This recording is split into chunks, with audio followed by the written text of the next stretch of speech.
مگر درندہ کسی کو مار کر ایسے لٹکاتا نہیں ہے۔ مندر میں کسی کو پنڈت کے مرنے کا علم نہیں ہوا تھا۔ انہوں نے بھی صبح پنڈت کی لاش ہی لٹکی دیکھی تھی۔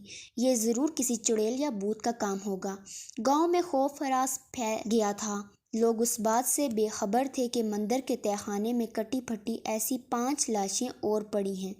یہ وہ لوگ تھے جو پاروتی کو اٹھا کر مندر لائے تھے، اور ان لوگوں نے ہی سرسوتی کے محبوب شامو کو بھی مارا تھا۔ البتہ چند ایک گھروں میں پنڈت کے مرنے سے خوشی کی لہر دوڑ گئی تھی۔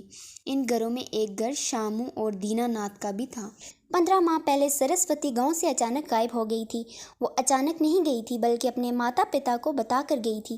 اس نے ان کو بہت مشکل سے راضی کیا تھا۔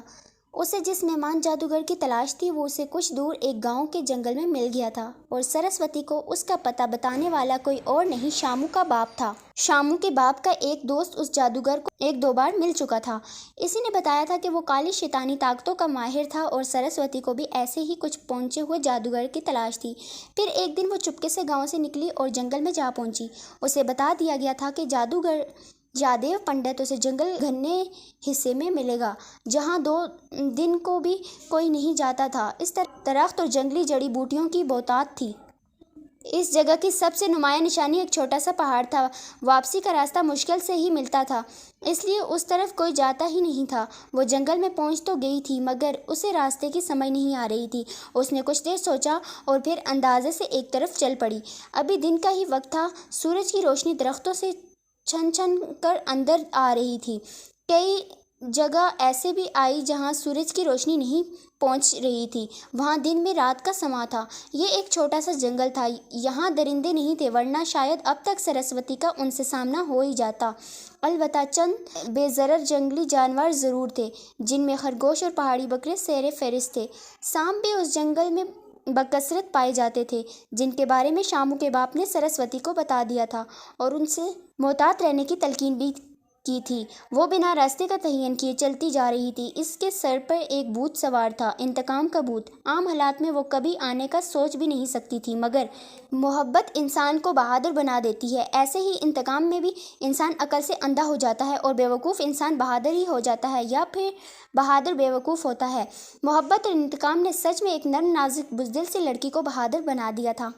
یہ اس کا اپنی بہن اور اپنے محبوب سے محبت کا ہی ثبوت تھا کہ ان کا انتقام لینے کا ارادہ باندھ کر وہ اسی وقت بے خوف اور خطر تنہا جنگل میں چلی جا رہی تھی۔ وہ اپنی سوچوں میں مگن تھی جب اچانک اسے پھونکار نے روکنے پر مجبور کر دیا۔ ایک مٹیالے رنگ کا ناگ چند قدم کے فاصلے پر عین اس کے سامنے تن کر کھڑا تھا۔ اگر سانپ پھنکارتا نہیں تو وہ شاید بے خیالی میں اس پر چڑھ جاتی، جس کا نتیجہ دونوں میں سے کسی ایک کی موت ہو سکتا تھا۔ سرسوتی ٹھٹک کر رکی تھی۔ سانپ کو دیکھ ایک بار تو اس کے جسم میں سنسنی سی دوڑ گئی، مگر وہ بھاگی نہیں۔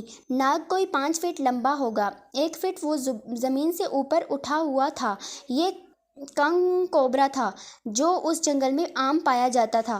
کہتے ہیں اس کا ڈسا انسان سچ میں پانی نہیں مانگتا اور چند ہی لمحوں میں ختم ہو جاتا ہے۔ سانپ سرسوتی کو گھور رہا تھا، شاید اس کو اس لڑکی کا یہاں آنا پسند نہیں آیا تھا۔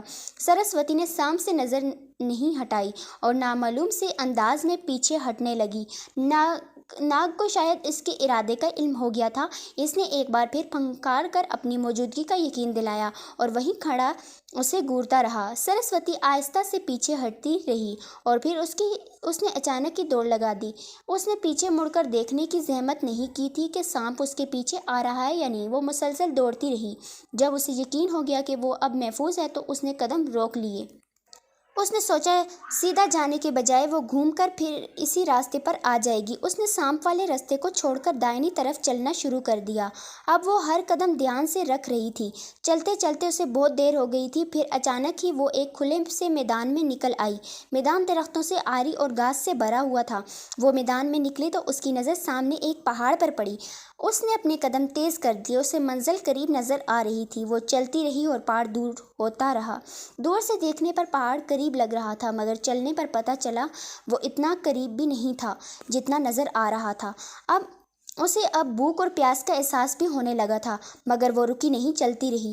وہ جیسے جیسے پہاڑ کے قریب ہوتی جا رہی تھی اسے پہاڑ کی دوسری طرف ایک پتلی سی لکیر نظر آنے لگی تھی، مگر وہ جان نہ پائی کہ یہ لکیر سی کیا ہے۔ آخرکار وہ پہاڑ کے قریب پہنچ گئی۔ وہاں واقعی درختوں کی بہتات تھی۔ وہ پہاڑ کے بالکل قریب پہنچی تو اسے ہوا میں پرندوں کے پھڑپھڑانے کی آواز آئی۔ سرسوتی نے چونک کر آسمان کی طرف دیکھا، مگر